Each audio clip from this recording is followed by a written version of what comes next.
여러분 안녕하세요. 핫설입니다. 이번 시간에는 남친에게 차이고 그 시공창에서 막 호적거리다가 큰 깨달음을 얻은 부처님 같은 스님 한 분 모시고 왔습니다. 제목 거지같은 전 남친의 잔이를 왜 샀냐?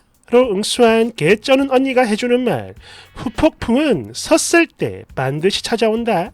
원제 전 남친한테 연락이 왔는데요. 음슴채 가겠습니다. 1년 넘게 사귀었고 반년 전 더 이상 마음이 없다는 이유로 나를 시원하게 찼죠.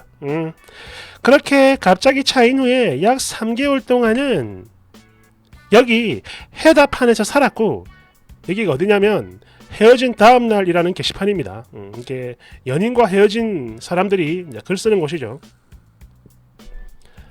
그때 내가 내 스스로를 얼마나 학대하고 힘들게 만들었는지 아직도 생생해요. 헤어진 전 남친한테 후폭풍이 올까요? 후폭풍은 어떻게 하면 오는 걸까요? 전 남친 후폭풍 오게 만드는 법 등등의 글들을 진짜 몇백 개씩 읽어가면서 그 글 작성자의 말 한마디 한마디에 기대를 걸고 실망을 하던 나. 그런데 지금 오랜만에 들어와 보니까 옛날의 제 모습과 똑같은 분들이 너무 많아서 그래서 한마디 하려고 로그인하고 들어온 겁니다. 후폭풍을 기다리는 그 모습이 너무너무 안타까워서 말이죠. 일단 저는 헌신하다가 헌신짝 돼서 버려진 케이스입니다. 사실 처음엔 그닥 마음이 없었는데요. 그런 나한테 호감을 사기 위해 이 새끼는 정말 많은 노력을 했었죠. 그러다 보니까 저도 차차 마음을 열었고 그런 뒤엔 정말 행복한 연애를 하게 됐는데요. 이게 말이죠. 어느 순간 정신을 차리고 보니까 상대방은 마음이 식어가는 중이고 나는 그런 상대방의 변해가는 모습을 보면서 아니야 절대 그럴 리가 없어. 지금 이거 내가 착각하는 걸 거야. 아니 설령 그렇다 해도 내가 앞으로 더 잘하면 돼. 라는 자위를 하며 이후 말 그대로 헌신을 했었죠. 아니 정확히는 내가 헌신한다는 사실조차 몰랐어요. 그냥 내가 너무 좋아해서 그런 건지 진짜 그걸 하나도 몰랐고 그 거지 같은 꼴을 당하면서도 지치지도 않았습니다. 아마 지금 다시 똑같이 해보라고 하면 현찰로 10억을 준다 해도 못할 거예요. 차라리 뒤지고 말지. 여하튼 후반으로 가면 갈수록 이 자식은 저한테 연락을 하는 텀이 길어졌고요. 나는 그걸 하염없이 기다리는 거지꼴이 됐죠. 괜히 먼저 연락을 하면 잘 놀고 있는 애를 내가 방해하게 될까봐 그냥 연락이 올 때까지 계속 기다리는 일이 반복됐고 그러다 보니까 통화 횟수도 시간도 점점 더 짧아집니다. 그리고 여기서 진짜 무서운 게 뭔 줄 아세요? 그러니까 실제로 나는 아무런 잘못이 없단 말이죠. 그런데 마음이 식어가는 상대방을 보면서 아씨 내가 뭘 잘못해서 그런 건가? 내가 뭘 잘못했지? 나를 떠나가면 어떡하지? 등등등 이런 생각을 하면서 제가 제 스스로를 학대하게 되는 거죠. 내가 나에게 거는 가스라이팅. 그래서 나를 떠나갈 것만 같은 상대방한테 정말 어쩔 수 없이 더 집착을 하게 되는 건데요. 아마도 이게 바로 선폭풍인 것 같습니다. 여하튼 그 정도가 되고 보니까 저도 깨닫게 되는 게 있더라고요.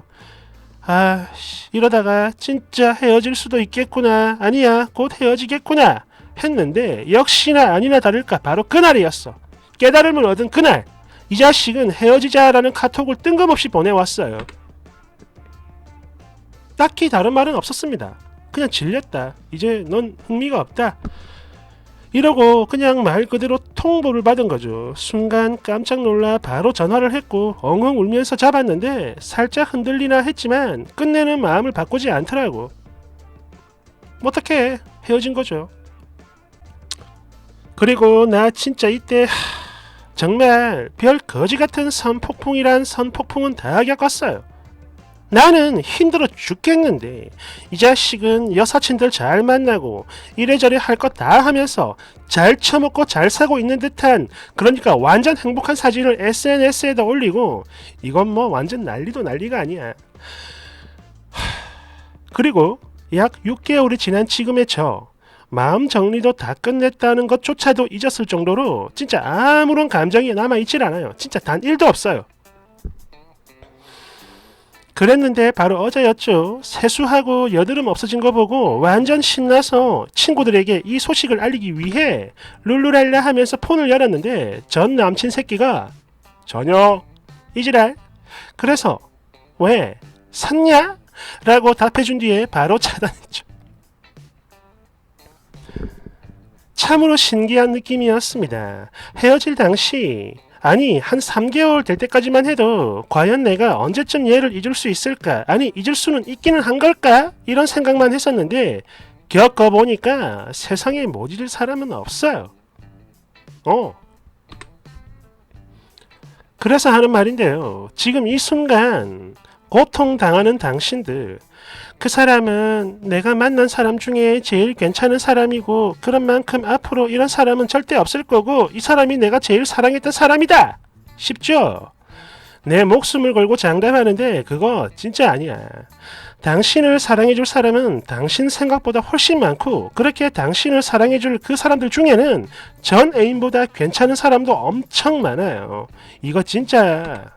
물론 본인 잘못으로 헤어진 거면 당연히 반성을 해야겠지만 별 잘못도 없는데 헤어졌다. 그럼 어떻게든 내 잘못을 내가 만들어내는 게 아닌지 다시 한번 더 깊게 생각해보기를 바래요. 아마 모르긴 해도 그 사람에게 늘 최선을 다했던 그런 그 거지 같은 모습만 떠오르게 될 거야. 그러니까 뭐 이런 거 다른 글에서도 말을 많이 했지만 제 경험과 제 주위의 경험을 토대로 팩트만 말을 해보자면 말이죠. 내가 상대방에게 정말로 잘해줬다. 그럼 상대방은 헤어진 후에 언젠가는 반드시 꼭 당신 생각이 나게 돼 있습니다. 설령 당신에 대한 마음이 사라졌을지라도 당신과 함께 했던 장소, 물건 등을 봤다. 그러면 무조건 생각이 나게 돼 있어. 이거 진짜야. 뭐? 상대방한테 새 애인이 생겼다고? 그래서 그럴 리가 없다고? Nope. No. 그래도 무조건 생각납니다. 새 애인과 다투거나 헤어지게 될 경우 아씨 걔랑 사귈 때는 이런 걸로 싸운 적 단 한 번도 없었는데 이런 신발 이러면서 한 번쯤은 무조건 생각을 하게 돼 있어요. 진짜입니다. 이거는 절대 예외가 없죠. 그리고 그 후폭풍이 언제 올지 많이들 궁금해할 텐데 사실 후폭풍은 어떤 계기가 없이 오기는 힘들어요. 물론 술 처먹고 섰을 때가 제일 강하겠지만 이거는 사실 후폭풍이라기보다는 그냥 정신착란이니까 여기선 일단 배제를 하고 얘기할게요. 잘 지내다가 갑자기 네 생각이 나서 번뜩하고 아씨 헤어지지 말걸 다시 잡아볼까? 이러면서 땅치고 후회하고 힘들어하는 게 절대 아니다 이겁니다.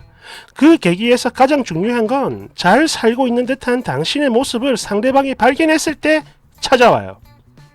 섰을 때랑. 예를 들어 다른 남자와 친하게 얘기를 한다거나 지가 없어도 좋은 곳을 놀러 다니는 걸 본다거나 그러니까 아주 쉽게 요점만 말을 하자면 지가 없는데도 엄청 행복해 보일 때 바로 이때 훅 치고 들어오는 경우가 태반이죠. 그게 뭐 진짜가 아닌 행복한 척이라도 마찬가지야. 온다고. 그런데 제 경우에 행복한 척 하면서 자기관리하니까 실제로도 점점 행복해졌어요. 왜? 상대방은 후폭풍 없이 잘 지내는 것 같아요? 절대 아닙니다. 상대가 정말 조금이라도 당신을 사랑했었다. 그렇다면 후폭풍은 무조건 오게 돼 있어요. 단 예외가 있다면 당신과 헤어지고 훨씬 더 좋은 사람을 만나 연애를 하는 경우 또는 당신의 잘못으로 헤어졌을 경우 이런 경우에는 무리겠죠. 여하튼 또 후폭풍이 왔다고 해서 무조건 연락이 오는 건 아닙니다. 술 안 처먹으면 연락하고 싶은 마음을 견디느냐 아니면 못 견디느냐 그 차이죠. 그러니 연락이 안 온다고 해서 후폭풍이 안 온 건 아닙니다. 그리고 시간 지나서 보면 아이 신발 내가 얘를 왜 좋아했지 이런 생각 분명히 들어요. 손가락 오글거리고 다 썩어. 잘 들어요. 나를 힘들게 하는 건 상대방이 아니라 바로 나 자신입니다. 내가 사랑을 많이 주지 못해서 헤어진 게 아니라 상대가 내 사랑을 받아줄 만한 그런 그릇이 되지 않는 사람이라서 그런 거예요. 그러니 이제는 상대를 생각할 그 시간에 나 자신을 한 번 더 감싸주기를 바랍니다. 지금껏 자신을 버리면서까지 오직 상대만 생각해 왔을 거 아니냐고. 이제 그만해요. 아픈 이별을 하고 자존감이 뚝 떨어져 자신을 아끼지 못하고 있을 당신 모습을 생각하니까 내 마음이 너무 아프다. 나를 아껴줄 사람은 이제 오직 이 세상에 나밖에 없다는 거, 그걸 꼭 명심해야 합니다. 안 그러면 전혀 당해요. 당한다고. 그러니까 나는 이렇게 힘든데 쟤는 왜 아무렇지도 않지? 이러면서 억울해할 이유가 하나도 없다는 거죠. 부디 힘들어하지 않기를 바랍니다. 종합을 하자면 자존감을 키워라, 이거죠. 그리고 후폭풍의 절반은 잔이다. 1번 댓글 1번, 내가 왜 이런 애를 좋아했을까? 이거 완전 핵공감해요. 어제 얼굴 봤는데 어쩜 그렇게 정이 떨릴까? 털릴까? 2번, 쓰니 고맙습니다. 사실 저는 기다리고 있었거든요. 얼른 후폭풍이 와서 나한테 연락하길 말이죠. 그리고 그걸 매몰차게 거절해야 최고의 복수라고 생각을 했는데 쓰니 덕분에 이젠 아닙니다. 그런 생각할 시간에 나에게 더 집중을 해야겠어요. 물론 지금이야 헤어진 지 일주일밖에 안 돼서 정신 못 차리고 여기 해답판에 살고 있지만 언젠가는 저도 쓰니처럼 왜 그리 비참한 연애를 했던 걸까? 라며 자책하는 날이 분명 오겠죠. 정말 많은 걸 배워갑니다. 진심으로 감사드려요. 3번, 신달, 나도 그 새끼 후회하게 만들어주고 싶은데 도대체 잘 사는 모습은 어떻게 보여주나요? 저는 다 차단당해가지고 님이랄. 대댓글, 일단 술을 먹이세요. 4번, 그렇지, 자기 자신을 아껴야지. 막말로 후폭풍 세게 와가지고 재결합하는 커플들 보면 거의 대부분이 예전과 똑같은 이유로 또 헤어지더라고. 이런 경우 진짜 많죠. 왜? 사람은 안 바뀌거든. 5번, 지금껏 나를 버리면서 상대방 생각을 많이 했다. 이 말 정말 많이 공감하고 갑니다. 저도 그때 당시엔 걔를 위해 정말 모든 걸 다 했었다고 생각을 했는데 지금 생각해보면 어떻게든 사랑받고 싶어가지고 안달이 나 있었고 제 스스로가 자존감을 깎고 있더라고요. 이제 헤어진 지 9개월 됐는데 쓰니 말처럼 저도 그래요. 전처럼 다시 똑같이 하라고 하면 절대 못하고 하기도 싫습니다. 이젠 제가 제일 소중하고 또 제 행복이 세상에서 제일 중요하게 생각되는 사람이거든요. 물론 아직까진 아무도 안 만나고 있지만 그래도 언젠가는 나를 너무나 사랑해줄 사람, 그런 사람을 만날 수 있을 것 같다는 확신이 듭니다. 자존감 바닥치고 지금처럼 다시 하늘까지 솟아오르기까지 저는 제 자신을 사랑해주는 시간을 정말 많이 가졌어요. 여기 해답판을 떠나지 못하고 아직도 마음 아파하시는 모든 분들께 좋은 일과 행복이 가득했으면 좋겠습니다. 먼저 자기 자신부터 많이 사랑해주세요. 당신은 충분히 예쁘고 누구보다 멋진 사람입니다.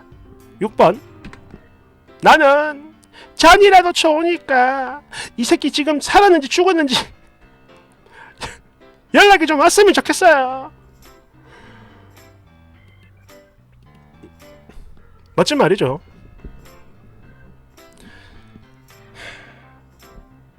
그러니까 헤어지고 나서, 특히 차이고 나서 이렇게 미련을 못 버리고 계속 이렇게 전 남친 혹은 전 여친 연락을 기다리는 사람들에게 아주 강한 일침을 가하는 그런 멋진 글이라고 생각이 듭니다. 감사합니다.